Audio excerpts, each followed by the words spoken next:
ನಾಯ ನಿರ್ಧೂತ ಕಲಿಲಾತ್ಮನೆ ಸಾಲೋಕಾನಾಂ ತ್ರಿಲೋಕಾನಾಂ ಯದ್ವಿದ್ಯಾ ದರ್ಪಣಾಯತೆ ಜಿನಶ್ರುತ ಗುರು ಚರಣಗಳಿಗೆ ಶಿರಬಾಗಿ ನಮಿಸುತ್ತಾ ಎಲ್ಲ ಶಾಸನ ದೇವತೆಗಳಿಗೂ ಗೌರವಿಸುತ್ತಾ ನಾನು ಈ ಮಾತುಗಳನ್ನ ಆರಂಭಿಸ್ತಾ ಇದ್ದೇನೆ. ಮೊದಲನೇದಾಗಿ ಸಂಘಟಕರಿಗೆ ನಾನು ಮತ್ತೊಮ್ಮೆ ಅಭಿನಂದನೆಗಳನ್ನು ಹೇಳಲಿಕ್ಕೆ ಇಚ್ಛೆ ಮಾಡ್ತೇನೆ. ಯಾಕಂದ್ರೆ ಇಷ್ಟೊಂದು ವಿಚಾರಗಳು ನಮ್ಗೆ ತಿಳ್ಕೊಳ್ಳಿಕ್ಕೆ ಬಾಕಿ ಇತ್ತು ಎನ್ನುವುದು ಇಲ್ಲಿ ಗೊತ್ತಾದದ್ದು ನಮ್ಗೆ. ಹಾಗಾಗಿ ತಮ್ಮನ್ನ ಮತ್ತೊಮ್ಮೆ ಅಭಿನಂದಿಸ್ತೇನೆ. ಮತ್ತು ಈ ಭಾಷಣಗಳ ಬಗ್ಗೆ ನಾನು ಮತ್ತೆ ಹೋಗುದಿಲ್ಲ, ಯಾಕಂದ್ರೆ ಒಮ್ಮೆ ನಾನು ಮಾತನಾಡಿ ಆಯ್ತು, ಇನ್ನೊಂದು ಆ ಬಗ್ಗೆ ನಾನು ಟಚ್ ಮಾಡುವುದಿಲ್ಲ. ಇನ್ನು ಜೈನ ಧರ್ಮದ ಅಗತ್ಯತೆ ಇಂದಿನ ಪ್ರಸ್ತುತ ಕಾಲಮಾನದ್ದು ಹೇಳಿದ್ದಾರೆ. ಯಾವ ಸಮಾಜ ವಿಶ್ವವ ಏನಂತ ಹೇಳಲಿಲ್ಲ, ಅಂದ್ರೆ ಅದ್ರ ವ್ಯಾಪ್ತಿ ಅಷ್ಟು ದೊಡ್ಡದಿದೆ. ಆದ್ರೆ ನನಗೆ ಇವರೆಲ್ಲ ಮಾತುಗಳನ್ನ ನೋಡುವಾಗ ನಂಗೆ ಕಂಡು ಬಂದದ್ದೇನಂತ ಹೇಳಿದ್ರೆ, ಜೈನ ಧರ್ಮದ ತಿಳುವಳಿಕೆಯ ಅಗತ್ಯತೆ ಪ್ರಸ್ತುತ ಕಾಲಕ್ಕೆ ಹೆಚ್ಚು ಜೈನರಿಗೆ ಇದೆ ಅಂತ ಹೇಳಿ. ಯಾಕಂದ್ರೆ ಹಲವಾರು ಅವರು ಆ ನಿರೂಪಣೆಯನ್ನೆಲ್ಲ ನಾನು ಹೇಳಲಿಕ್ಕೆ ಹೋಗ್ಲಿಲ್ಲ. ಅವರಂತ ನಿರೂಪಣೆಲ್ಲ ಮಾಡಿದ್ದಾರೆ. ನಾನೀಗ ನನ್ನ ಉಪನ್ಯಾಸದಲ್ಲಿ ಅದಕ್ಕೆ ಬರ್ತೇನೆ, ಆ ವಿಚಾರಕ್ಕೆ. ಅದನ್ನೆಲ್ಲ ಹೇಳುವಾಗ ನಂಗೆ ಒಂದು ಕತೆ ನೆನಪಾಗ್ತಾ ಇತ್ತು, ಒಂದು ಕಪ್ಪೆಯ ಕತೆ. ಒಬ್ಬ ವಿಜ್ಞಾನಿ ಬಿಸಿ ನೀರಿಗೆ ಒಂದು ಕಪ್ಪೆಯನ್ನು ಹಾಕಿದಂತೆ. ಈ ಕಪ್ಪೆಯನ್ನು ಹಾಕಿದ ಕೂಡಲೇ ಅದು ಎಲ್ಲ ಶಕ್ತಿಯನ್ನು ಉಪಯೋಗಿಸದ ಹರಿಯೋಯ್ತು ಕಪ್ಪೆ, ಬಿಸಿ ನೀರಿಗೆ ಹಾಕಿದ್ದು ನೋಡಿ. ಆಗ ಇನ್ನೊಂದು ಪ್ರಯೋಗ ಮಾಡ್ತಾನೆ ಅವ. ಅಲ್ಲಿ ಬಿಸಿ ನೀರಿನ ಒಟ್ಟಿಗೆ ಅದು ತಣ್ಣಗೆ ನೀರಿನಲ್ಲಿ ಕಪ್ಪೆಯನ್ನು ಬಿಡ್ತಾನೆ. ಅದು ಆರಾಮದಲ್ಲಿ ಈಜಾಡ್ತಾ ಇರ್ತದೆ. ಸ್ವಲ್ಪ ಬಿಸಿ ಮಾಡ್ತಾನೆ. ಅದು ಶೀತ ರಕ್ತದ ಪ್ರಾಣಿ ನೋಡಿ. ಅದು ಬಿಸಿಗೆ ಮತ್ತು ಇದಕ್ಕೆ ಎಜೆಸ್ಟ್ ಆಗ್ತಾ ಇರ್ತದೆ, ಎಜೆಸ್ಟ್ ಆಗ್ತಾ ಬರ್ತದೆ. ಅದು ನಮ್ಮ ಬಿಸಿ ರಕ್ತದ ಪ್ರಾಣಿ ಹಾಗೆ ಅಲ್ಲ, ಶೀತ ರಕ್ತದ ಪ್ರಾಣಿಗಳು. ವಿಜ್ಞಾನ ನಮಗೆ ಪಾಠ ಕಲಿಸ್ತದೆ ಅದನ್ನು. ಸ್ವಲ್ಪ ಬಿಸಿ ಮಾಡಿದ, ಅದಕ್ಕೆ ಎಜೆಸ್ಟ್ ಆಯ್ತು, ಅದು ಆರಾಮದಲ್ಲಿತ್ತು. ಇನ್ನೂ ಸ್ವಲ್ಪ ಬಿಸಿ ಮಾಡಿದ, ಆರಾಮದಲ್ಲಿತ್ತು, ಏನ್ ತೊಂದರೆ ಇಲ್ಲ. ಇನ್ನೂ ಸ್ವಲ್ಪ ಬಿಸಿ ಮಾಡಿದ, ಅದಕ್ಕೆ ಎಜೆಸ್ಟ್ ಆಯ್ತು. ಎಜೆಸ್ಟ್ ಆಗ್ತಾ ಆಗ್ತಾ ಆಗ್ತಾ ಆಗ್ತಾ ಕೊನೆಗೆ ಅವನು ಅದನ್ನ ಕುದಿಯಲಿಕ್ಕೆ, ಬಾಯ್ಲಿಂಗ್ ಪಾಯಿಂಟ್ಗೆ ಬಂತು, ಕುದಿಯಲಿಕ್ಕೆ ಆರಂಭ ಆಯ್ತು. ಕಪ್ಪೆಯ ಅಂಗಾಂಗಗಳು ಅಲ್ಲಿ ಕರಗಿ ಹೋಗ್ತವೆ, ಅಲ್ಲಿ ಜೀವ ಹೋಗ್ತದೆ ಕಪ್ಪೆದ್ದು. ಹಿಂಸೆಯ ಕಥೆ ಹೇಳಿದಂತೇಳಿ ಬೇಜಾರು ಮಾಡಬೇಡಿ, ಜೈನರ ಪರಿಸ್ಥಿತಿ ಕೂಡ ಹಾಗೆ ಆಗ್ತದೆ. ತುಂಬಾ ಜನ ಹೇಳ್ತಾರೆ, ಯಾರು ನಮ್ಮವರೇ, ನಾನು ಬೇರೆ ಧರ್ಮದವರ ಬೇರೆ ಸಮಾಜದವರ ಬಗ್ಗೆ ಮಾತಾಡುವುದಿಲ್ಲ, ನಮ್ಮವರ ಬಗ್ಗೆ ನಾವೇ ಮಾತಾಡುವ. ಇಂದಿನ ಕಾಲಕ್ಕೆಲ್ಲ ಆಗುದಿಲ್ಲಪ್ಪ, ಅದೆಲ್ಲ ಅಡ್ಜಸ್ಟ್ ಮಾಡ್ಲಿಕ್ಕೆ ಸಾಧ್ಯ ಇಲ್ಲ, ಸ್ವಲ್ಪ ನಾವು ಅದನ್ನು ಚೇಂಜ್ ಮಾಡ್ಬೇಕು. ಅಲ್ಲ, ಚೇಂಜ್ ಆದ್ರೆ ನಾವು ಕಪ್ಪೆ ಹೇಗೆ ಆಗುದು, ಅದು 100% ಡೌಟೇ ಇಲ್ಲ ಅದ್ರಲ್ಲಿ. ಯಾಕಂದ್ರೆ ಇಂದಿನ ಅಲ್ಲಿ ತುಂಬಾ ಜನ ಈಗ ಒಂದು ಮಾತು ಹೇಳದೆ ಗೊತ್ತಿಲ್ಲ, ತುಂಬಾ ಜನ ಒಂದು ಹೇಳಿದ್ರು, ರಾತ್ರಿ ಭೋಜನ, ಮಧು ಮಧ್ಯ ಮಾಂಸ, ಈ ಬಗ್ಗೆ ಜೈನರು ಹೇಗೆ ಈಗ ಆ ಸಮಾಜದಲ್ಲಿ ಅದಕ್ಕೆ ಅಡ್ಜಸ್ಟ್ ಆಗ್ತಾ ಇದ್ದಾರೆ ಎನ್ನುವ ಬಗ್ಗೆ ಒಂದೆರಡು 4-5 ಜನ ಹೇಳಿದ್ದಾರೆ ಅದನ್ನು. ಆದ್ರೆ ನಾನು ಅದನ್ನು ಮತ್ತೆ ಹೈಲೈಟ್ ಮಾಡಿ ಇಲ್ಲಿ ಹೇಳುದು ಸರಿಯಲ್ಲ ಅಂತ ನಾನು ಹೇಳಲಿಕ್ಕೆ ಹೋಗ್ಲಿಲ್ಲ. ಒಂದು ಮಾತಲ್ಲಿ ಹೇಳ್ಬೇಕಾಗ್ತದೆ, ನಾವು ಅದೇ ಇಂಥದ್ದು ಅಡ್ಜಸ್ಟ್ಮೆಂಟ್. ನಂಗೆ ಈಗ ಇನ್ನೊಂದು ನೆನಪಾಗ್ತಾ ಇದೆ, ನಿರಂಜನ ಎಷ್ಟು ಸರಿಯಾದಪ್ಪ ಅಂತ ಗೊತ್ತಿಲ್ಲ ನನಗೆ. ನಾವೊಂದು ಕಡೆಗೆ ಹೋಗಿದ್ದು, ಅಲ್ಲಿ ಜೈನ್ ಮಿಲನ ಆರಂಭಿಸ್ಲಿಕ್ಕೆ ಅಂತೇಳಿ, ಇಲ್ಲಿ ಏನು ಅಂತ ಬೇಡ. ಆಗ ಮದ್ಯಪಾನದ ಬಗ್ಗೆ ಒಂದು ವಿಚಾರ ಬಂತು. ನಮ್ಮ ಯುವಕರಲ್ಲಿ ಎಲ್ಲ ಸ್ವಲ್ಪ ನಮ್ಮ ಹಿರಿಯರು, ತುಂಬಾ ಹಿರಿಯರು ಅವರು ಮಾತಾಡಿಕೊಂಡಿದ್ರು. ನಾನು ಸುಮ್ಮನೆ ಕೂತಿದ್ದೆ, ಆಗ ಜೈನ್ ಮಿಲನ್ ಸೆಕ್ರೆಟರಿ ಆಗಿದ್ದೆ ನಾನು ಸುಮ್ಮನೆ ಕೂತಿದ್ದೆ. ತುಂಬಾ ಹಿರಿಯರು ಮಾತಾಡಿಕೊಳ್ತಾ ಇದ್ರು. ಹಾಗೊಬ್ರು ಹೇಳಿದ್ರು, ಇಲ್ಲಿದು ವಾತಾವರಣ ಎಲ್ಲ ಸ್ವಲ್ಪ ಚಳಿ ಉಂಟು, ಹಾಗಾಗಿ ಸ್ವಲ್ಪ ಅದೇನು ತೊಂದರೆ ಇಲ್ಲ, ಚಳಿಯ ವಾತಾವರಣಕ್ಕೆ ಅದು ಸ್ವಲ್ಪ ಅಗತ್ಯ ಉಂಟು ಅಂತ ಹೇಳಿದ್ರು. ಹಿರಿಯರು ಹೇಳಿದ್ರು, ಹೌದಪ್ಪ, ನಿಮ್ಮೂರಿಗೆ ಮುನಿಗಳು ಬರ್ತಾರೆ, ಅಲ್ಲ ಅವರು ಏನು ಹೊದ್ದುಕೊಳ್ಳುದಿಲ್ಲ, ಏನು ಹಾಕೊಳ್ಳುದಿಲ್ಲ, ಅಲ್ಲ ಅವರನ್ನೇನು ಮಾಡ್ತೀಯ ಅಂತ ಹೇಳಿದ್ರು. ಸುಮ್ಮನಾದ, ಚಪ್ಪಗಾದ ಆ ಯುವಕ. ನಾವು ಅಡ್ಜಸ್ಟ್ಮೆಂಟ್ ಅಂದ್ರೆ ಅಲ್ಲಿವರೆಗೆ ಅಡ್ಜಸ್ಟ್ಮೆಂಟ್ಗೆ ಹೊರಟುವ ಲಕ್ಷಣ ಕಾಣ್ತಾ ಉಂಟು. ಇರ್ಲಿ. ಈ ಮುನ್ರಾಜ ರೆಂಜಾಳ್ರು ಒಂದು ಸರ್ ಒಂದು ಮಾತೊಂದು ಸಲ ಭಾಷಣ ಹೇಳಿದ್ರು. ಅದೀಗ ಅದಕ್ಕೆ ಇನ್ನೊಂದು ಮಾತಿಗೆ ಬರ್ತೇನೆ ನಾನು ಅಲ್ಲಿ. ಅವ್ರು ಹೇಳಿದ್ರು, ಜಲಗಾಲನದ ಬಗ್ಗೆ ಮಾತನಾಡುವಾಗ ನಮ್ಗೆ ಅದು ಈಗೆಲ್ಲ ಆಗುದಿಲ್ಲ, ಜಲಗಾಲನ ಮಾಡ್ಲಿಕ್ಕೆ ಆಗುದಿಲ್ಲ ಅಂತ ಹೇಳಿ. ಆಗ ಅವ್ರು ಹೇಳಿದ್ರು, ನಮ್ಗೆ ಎಂತೆಂಥದ್ದೆಲ್ಲ ಗವರ್ಮೆಂಟ್ ಇಂದ ನಮ್ಗೆ ಎಲ್ಲ ಇನ್ಫ್ಲುಯೆನ್ಸ್ ಮಾಡಿ ತರ್ಲಿಕ್ಕೆ ಆಗ್ತದೆ, ಆ ನೀರು ಎಲ್ಲಿ ಸ್ಟಾರ್ಟಿಂಗ್ ಪಾಯಿಂಟ್ ಇದೆ ಅಲ್ಲಿ ಗಾಲನಕ್ಕೆ ಒಂದು ವ್ಯವಸ್ಥೆ ಮಾಡ್ಲಿಕ್ಕೆ ಸಾಧ್ಯ ಇಲ್ವೋ ಎನ್ನುವ ಒಂದು ಪ್ರಶ್ನೆಯನ್ನು ಬಹಳ ವರ್ಷ ಹಿಂದೆ ಅವ್ರು ಕೇಳಿದ್ದಾರೆ ಒಂದು ಸಭೆಯಲ್ಲಿ. ನಂಗೆ ಬಹಳ ಹೌದಂತ ಅನ್ನಿಸ್ತದೆ.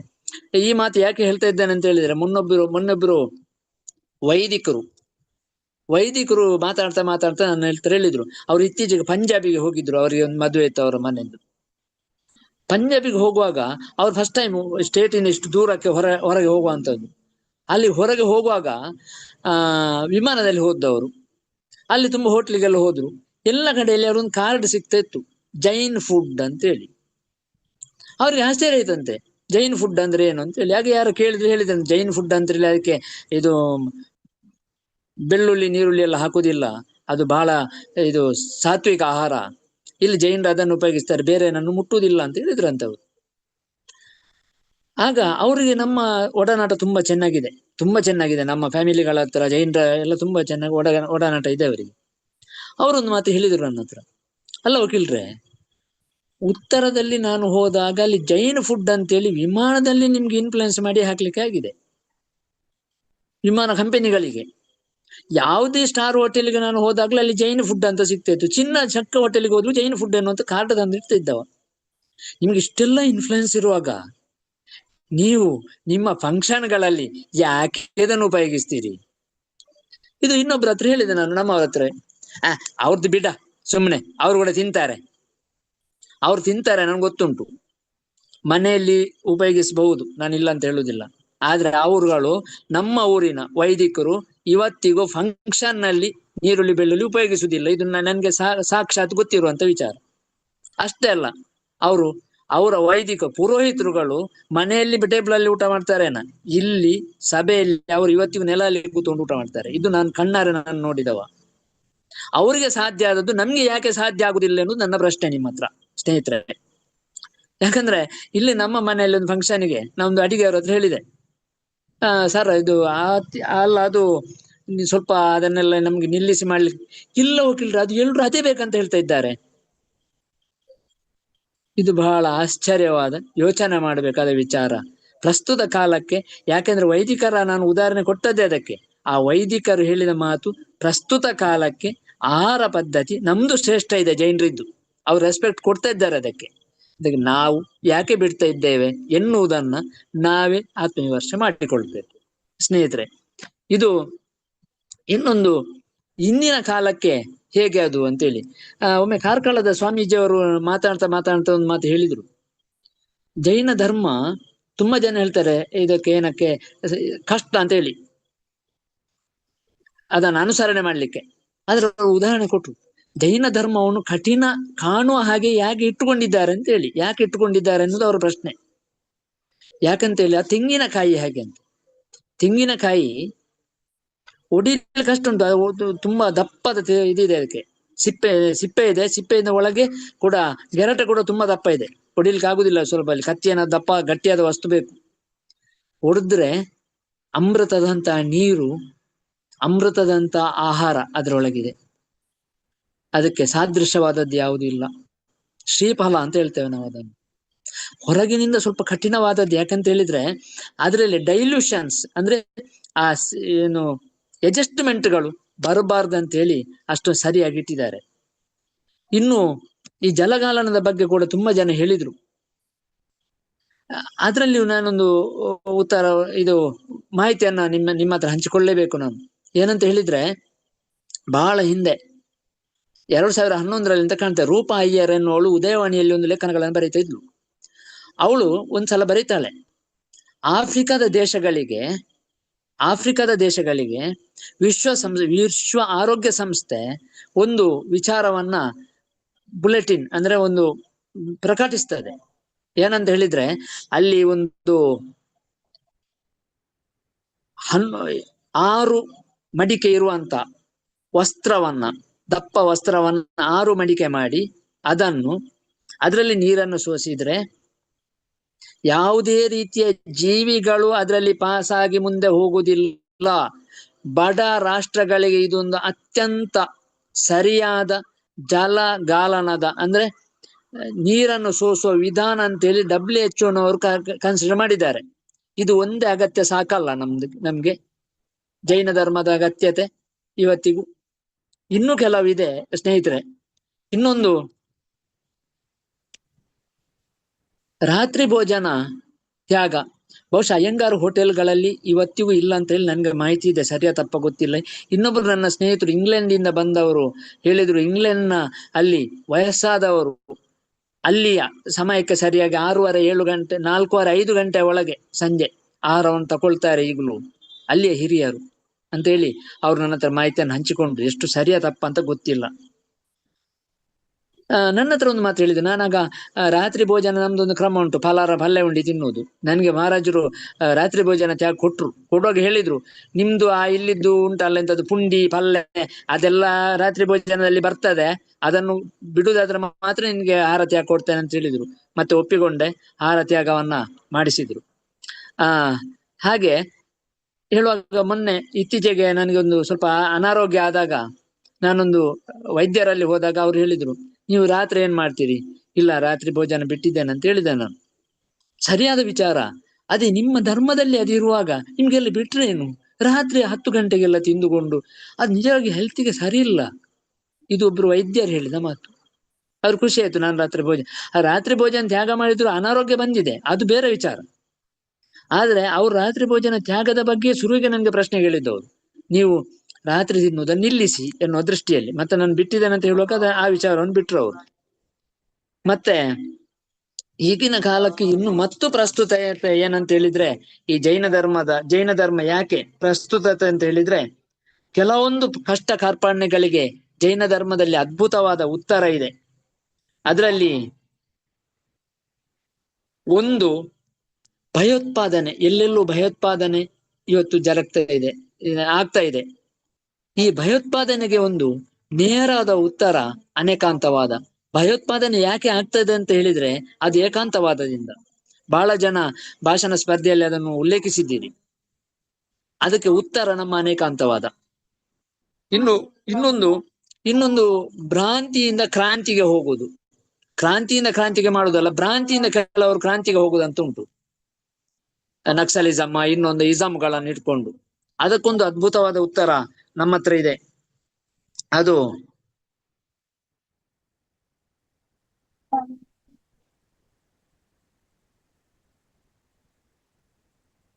ಅದು ನಾನೀಗ ಹೇಳಿದಂತ ಒಂದು ಅನೇಕಾಂತವಾದ. ಇನ್ನೊಂದು ಕೊಳ್ಳು ಬಾಕ ಸಂಸ್ಕೃತಿ ಇವತ್ತು ನಮ್ಮನ್ನು ಕೊಲ್ತಾ ಇದೆ.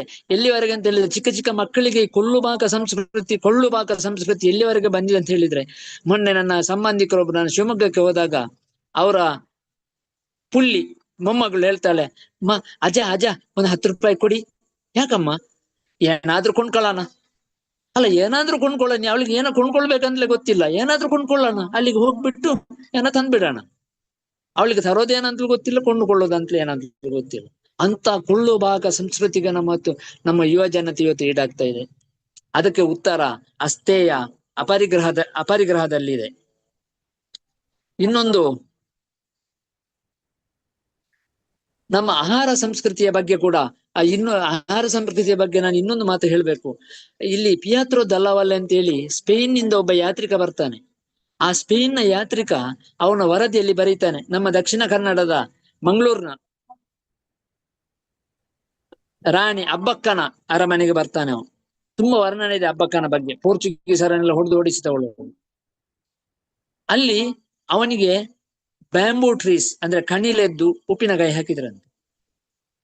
ಇನ್ನೊಂದು ಹಲವಾರು ರೀತಿ 20 ರೀತಿಯ ಉಪ್ಪಿನಕಾಯಿಗಳಂತ ಹೇಳ್ತಾನೆ. ಅವನಿಗೆಲ್ಲ ನಮ್ಮ ಗಸಿಕ ಪದಾರ್ಥ ಎಲ್ಲ ಅವನಿಗೆ ಉಪ್ಪಿನಕಾಯಿ ಹಾಗೆ ಕಂಡಿದೆ ಏನೋ ಗೊತ್ತಿಲ್ಲ ಅಂತ 20 ರೀತಿ ಹಾಕಿದಂತೆ.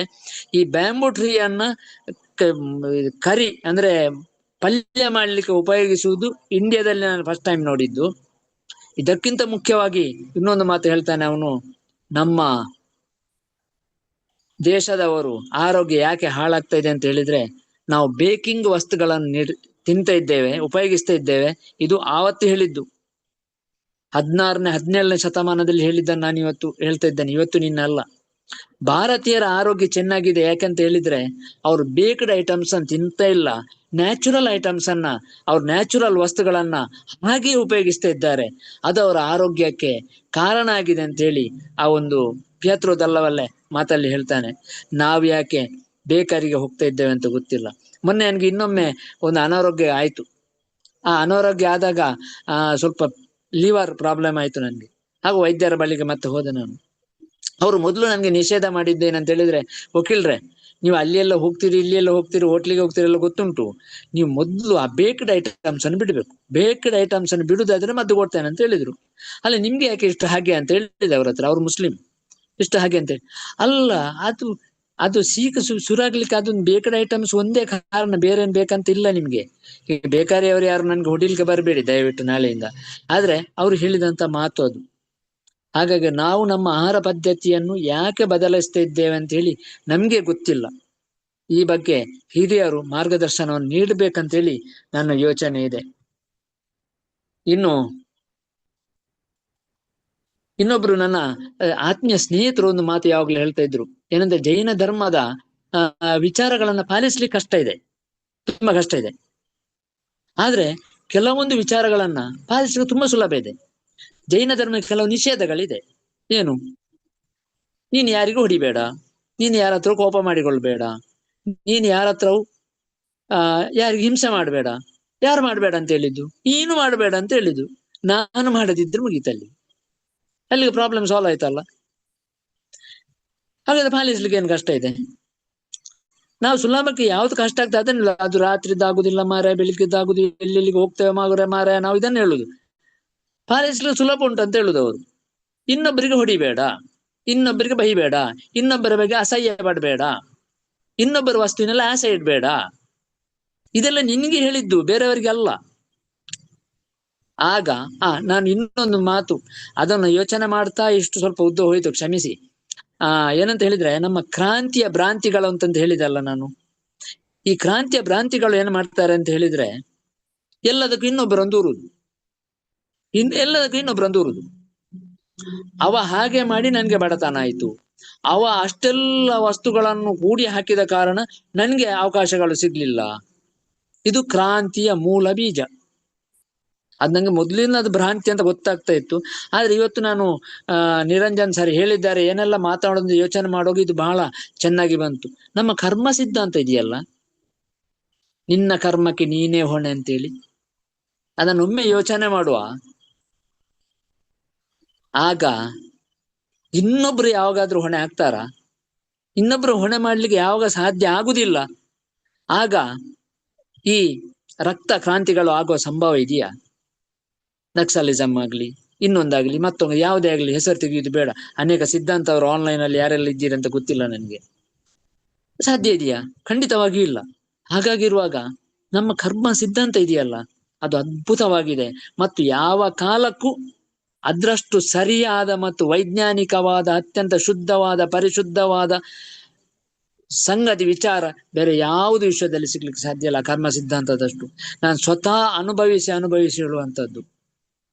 ಅದು ಎಷ್ಟು ಡೆಪ್ತ್ ಇದೆ ಅಂತ ಹೇಳಿದ್ರೆ, ಒಂದು ಈ ಬಗ್ಗೆ ನಂದು ತಪ್ಪಿದ್ರೆ ನೀವು ಇದನ್ನ ಮತ್ತೆ ನಂಗೆ ಮೆಸೇಜ್ ಮಾಡಿದ್ರೆ ಆದಿತ್ತು, ಅಥವಾ ಸಂಘಟಕರ ಹತ್ರ ಅದು ತಪ್ಪು ಅಂತ ಹೇಳಿದ್ರು ನಂಗೇನು ಬೇಜಾರಿಲ್ಲ, ನಾನು ತಿದ್ದುಕೊಳ್ಳಿಕ್ಕೆ ತಯಾರಿದ್ದೇನೆ, ತಪ್ಪು ಮಾಹಿತಿ ಕೊಡ್ಲಿಕ್ಕೆ ತಯಾರಿಲ್ಲ. ಆದ್ರೆ ಈ ಒಂದು ವಿಚಾರ ಸರಿ ಅಂತ ನಾನು ಖಂಡಿತು. ಹಾಗಾಗಿ ನಿಮ್ಮ ಮುಂದೆ ನಾನು ಇಡ್ತಾ ಇದ್ದೇನೆ ಅದನ್ನು. ಪಾರ್ಶ್ವನಾಥ ಸ್ವಾಮಿ 10 ಭವದಲ್ಲಿ ಕೂಡ ಯಾವುದೇ ತಪ್ಪು ಮಾಡುವುದಿಲ್ಲ, ಯಾವುದೇ ತಪ್ಪು ಅವರಿಂದ ಆಗುದೇ ಇಲ್ಲ. ಅವರ ಪ್ರತಿ ಭವದಲ್ಲಿ ಕೂಡ ಅವರ ರಾಜ ಧರ್ಮವನ್ನು ಅವರು ಪಾಲಿಸುತ್ತಾರೆ. ಅವರು ಅವನ ಮೇಲೆ ಯಾವುದೇ ದ್ವೇಷ ಇಟ್ಟುಕೊಳ್ಳಿಲ್ಲ, ಯಾವುದೇ ರೀತಿಯ ಜುಗುಪ್ಸೆ ಇಟ್ಟುಕೊಳ್ಳಲಿಲ್ಲ. ಆದ್ರೆ ಅವರು ಏನ್ ಮಾಡ್ಬೇಕಿತ್ತು ಅವರ ಧರ್ಮದಲ್ಲಿ ಅದನ್ನು ಮಾಡಿದ್ದಾರೆ ಅವರು. ಅವನ ಮೇಲೆ ಯಾವುದೇ ದ್ವೇಷ ಅವರು ಸಾಧಿಸ್ಲಿಕ್ಕೆ ಹೋಗ್ಲಿಲ್ಲ.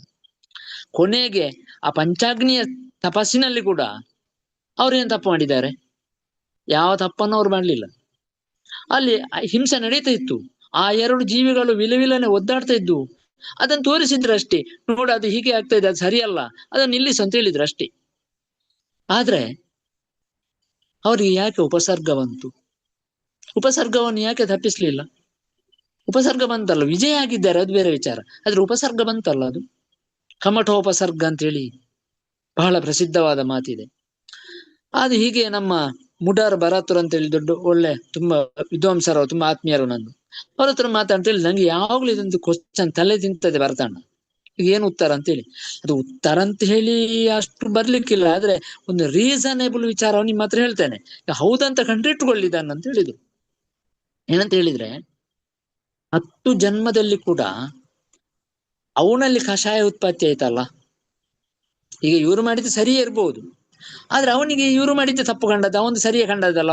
10 ಜನ್ಮಾಲಿ ಕೂಡ ಮಾಡಿದ್ದು ಅವನ ಕಷಾಯಕ್ಕೆ ಇವರು ಕಾರಣ ಆದ್ರಲ್ಲ, ಅದು ಇವ್ರಿಗೆ ಉಪಸರ್ಗ ಆಯ್ತು ಅಂತ ಹೇಳಿ ಅವ್ರದ್ದು ಉತ್ತರ ಬಂತು. ಆದ್ರೆ ಮುನಿ ಮಹಾರಾಜ ಹತ್ರ ಹೇಳುವಾಗ ಅದು ಸರಿ ಇಲ್ಲ ಅಂತ ಹೇಳಿದ್ರು, ಅದೇ ಸರಿಯಾದ ಉತ್ತರ ನನ್ಗೂ ಅಲ್ಲಿ ಸಿಗ್ಲಿಲ್ಲ. ಹಾಗಾಗಿರುವಾಗ ನಾನೊಂದು ಮಾತನ್ನು ನಿಮ್ಮ ಮುಂದೆ ಇಟ್ಟಿದ್ದೇನೆ ಅಷ್ಟೇ. ತಪ್ಪಾಗಿದ್ರೆ ಸರಿಯಾದ ಮಾರ್ಗದರ್ಶನ ಕೊಟ್ಟರೆ ನಾನು ಅದು ತಿದ್ದುಕೊಳ್ಳಿಕ್ಕೆ ತಯಾರಿದ್ದೇನೆ. ಆದ್ರೆ ಕರ್ಮ ಸಿದ್ಧಾಂತವನ್ನು ಹೇಳುವಾಗ ಅಲ್ಲಿ ಯಾಕಂತ ಹೇಳಿದ್ರೆ ಒಂದು ಈ ರೀಸನ್ ನಂಗೆ ಸರಿ ಕಂಡದ್ದು ಯಾಕಂತ ನಾನು ಒಂದು ಮಾತಲ್ಲಿ ನಿಮ್ಗೆ ಹೇಳ್ಬೇಕು ನೋಡಿ. ಮುನಿ ಜೀವನ ಇಲ್ಲದೆ ಮೋಕ್ಷ ಪ್ರಾಪ್ತಿ ಆಗುದಿಲ್ಲ ಎನ್ನುವುದು ಜೈನ ಸಿದ್ಧಾಂತದಲ್ಲಿ ಶತಸಿದ್ಧ ಆಗಿದೆ. ಅದು ಏನಿದ್ರು ಮುನಿ ಧರ್ಮ ಪಾಲಿಸ್ಬೇಕು, ಮುನಿ ಆಗ್ಲೇಬೇಕು ಮೋಕ್ಷಕ್ಕೆ ಹೋಗ್ಬೇಕಾದ್ರೆ ಅಂತ ಹೇಳಿ. ಅಲ್ಲಿ ವೈರಾಗ್ಯ ಬರುವುದು ರಾಗ ದ್ವೇಷ ರಹಿತವಾಗಿರುವುದೇ ವೈರಾಗ್ಯ. ಅಲ್ಲಿ ವೈರಾಗ್ಯ ಬರ್ಬೇಕಾದ್ರೆ, ಆ ಸಮಸ್ಥಿತಿ ಬರ್ಬೇಕಾದ್ರೆ ಎಲ್ಲವನ್ನು ಬಿಡ್ಬೇಕಲ್ಲ. ಅಲ್ಲಿ ಎಲ್ಲವನ್ನು ಬಿಡ್ಲಿಲ್ಲ ಆ ಹಂತದಲ್ಲಿ. ಇನ್ನೊಬ್ಬರ ರಾಗಕ್ಕೆ ಇನ್ನೊಬ್ಬರ ದ್ವೇಷಕ್ಕೆ ಇವ್ರ ಕಾರಣ. ಅದು ಕರ್ಮ, ಅದು ಕರ್ಮ. ಹಾಗಾದ್ರೆ ಅದನ್ನು ಬಿಡ್ಬೇಕಾದ್ರೆ ಅದು ಎರಡನ್ನು ಬಿಟ್ಟು ಎಲ್ಲವನ್ನು ಬಿಟ್ಟು ಹೋಗ್ಬೇಕು. ಅದು ಜೈನ ಸಿದ್ಧಾಂತ. ಇದು ಬಹಳ ನಂಗೆ ರುಚಿಯಾದದ್ದು ಅಲ್ಲಿ. ಏನೇ ಆಗ್ಲಿ, ಇವತ್ತು 2 ಮಾತು ಹೇಳಲಿಕ್ಕೆ ಒಂದಿಷ್ಟು ಟೆಕ್ನಿಕಲ್ ಸಮಸ್ಯೆಗಳು ಬಂದಿದ್ರು ಕೂಡ ನನ್ನಿಂದ ಆದಷ್ಟು ನ್ಯಾಯ ಕೊಡ್ಲಿಕ್ಕೆ ನೋಡಿದ್ದೇನೆ. ಜೈನ ಸಿದ್ಧಾಂತ, ಜೈನ ಧರ್ಮ ಎಂದೆಂದಿಗೂ ಮೌಲಿಕವಾದದ್ದು, ಎಂದೆಂದಿಗೂ ಪ್ರಸ್ತುತವಾದದ್ದು. ಅದು ಅಪ್ರಸ್ತುತ ಆಗ್ಲಿಕ್ಕೆ ಸಾಧ್ಯ ಇಲ್ಲ. ಜನ ಜೀವನ ಲೇಸಾಗಿ ಸಾಗಬೇಕಾದ್ರೆ ಜಿನ ಧರ್ಮ ಅಲ್ಲಿ ಇರ್ಲೇಬೇಕು ಎನ್ನೋ ಮಾತನ್ನು ಹೇಳ್ತಾ, ಇನ್ನಷ್ಟು ಕಾರ್ಯಕ್ರಮಗಳು ಮೂಡಿ ಬರ್ಲಿ, ನಮ್ಮ ಜ್ಞಾನಾರ್ಜನೆ ಇನ್ನಷ್ಟು ಹೆಚ್ಚಲಿ, ಜ್ಞಾನಾವರಣೀಯಾದಿ ಕರ್ಮಗಳು ನಮ್ಮೆಲ್ಲರಿಂದ ದೂರಾಗ್ಲಿ ಅಂತ ಹೇಳ್ತಾ ನನ್ನ 2 ಮಾತುಗಳನ್ನ ಮುಗಿಸ್ತಾ ಇದ್ದೇನೆ. ಜೈ ಜಿನೇಂದ್ರ, ಜೈ ಜಿನೇಂದ್ರ, ಜೈ ಜಿನೇಂದ್ರ.